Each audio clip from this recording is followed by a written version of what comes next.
శ్రీనాథ్ అన్న కొంచెం ది అన్న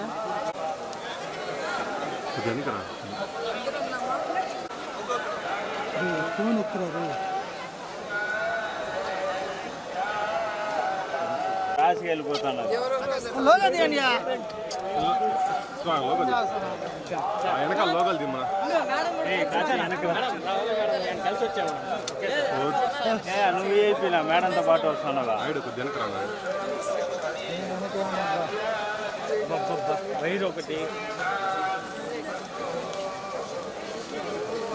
మనం కొంచెం చూడండి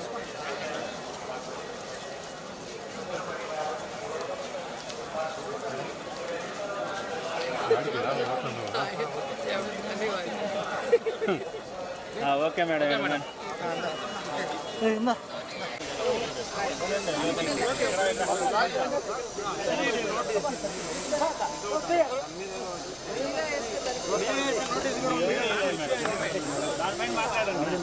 ఆంధ్రప్రదేశ్లో ఆడపిల్లలకి రక్షణ గురించి ఆలోచిస్తే చాలా బాధాకరంగా ఉంది. ఎందుకంటే ఎక్కడ చూసినా రేపులు, మర్డర్లు అండ్ ఆడపిల్లల కాలేజీ బాత్రూమ్స్లో హిడెన్ కెమెరాలు పెట్టి ఏ విధంగా పైశాచిక ఆనందం పొందుతున్నారో మనం చూస్తున్నాం. ఈరోజు నేరస్తులకి ఇంత ధైర్యం వచ్చింది అంటే దానికి ఈ ప్రభుత్వం సిగ్గుపడాలి. ఎందుకంటే గతంలో జగన్మోహన్ రెడ్డి గారి ప్రభుత్వంలో ఒక తప్పు జరగాలి అంటే ఎంత భయం ఉండేదో మీకు అందరికీ తెలుసు. సో ఎవరైనా కూడా దిశ యాప్ని యూజ్ చేయకుండా ఏదైనా అఘాయిత్యానికి అమ్మాయి లోబడితే 24 గంటల లోపల నేరస్తుల్ని అరెస్ట్ చేసి వారిని శిక్షించే విధంగా చట్టాలని కఠినతరం చేశారు. కాబట్టే ఆ రోజుల్లో ముచ్చుమరి లాంటి ఘటనలు జరగటం అనేది మనం చూసుండం. నిజంగా చాలా బాధాకరం. ఒక 9 ఏళ్ల అమ్మాయిని రేప్ చేసి చంపేసి ముక్కలు ముక్కలు చేసేశారు. 60 రోజులు అవుతున్న అమ్మాయి శవాన్ని కూడా ఇంతవరకు తీసుకురాలేకపోయారు. అసలు ఆ కుటుంబాన్ని పరామర్శించడానికి సీఎం గారు కానీ హోంమంత్రి గారు కానీ వెళ్ళలేదు అంటే కారణం ఏంటో నాకైతే అర్థం కాలేదు. ఎందుకంటే మదనపల్లిలో ఫైల్స్ దగ్ధమయ్యాయి అనగానే డీజీపీ గారిని స్పెషల్ ఫ్లైట్లో పంపించిన వాళ్ళు ఎందుకు ముచ్చుమరికి స్పెషల్ ఫ్లైట్లో డీజీపీ గారిని కానీ లేదా సంబంధిత మంత్రి గారిని ఎందుకు పంపించలేదో నాకు అర్థం కాలేదు.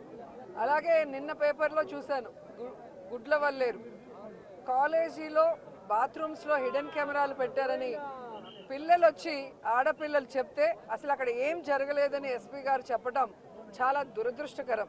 ఈరోజు 300 మంది పిల్లలు ఈరోజు న్యాయం కావాలంటూ ధర్నా చేస్తుంటే ఇప్పుడు విచారణ చేస్తామని దిగిరావటం అనేది మనమంతా కూడా గమనించాల్సిన విషయం.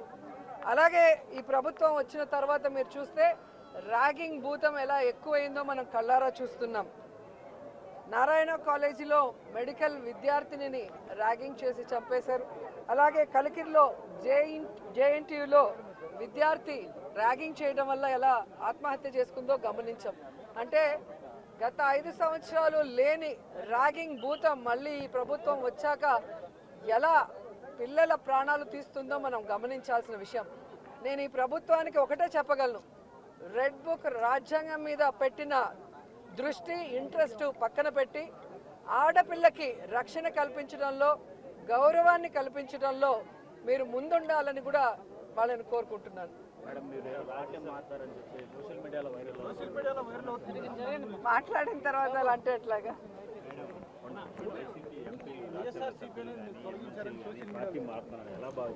వాళ్ళని అడగాలి సార్, వెళ్తున్న వాళ్ళని అడగాలి. ఇది ఈరోజు కాదు, గతంలో కూడా జగన్మోహన్ రెడ్డి గారి ప్రభుత్వం అపోజిషన్లో ఉన్నప్పుడు 2014 to 19 కూడా ఇలాగ చాలామంది మారారు.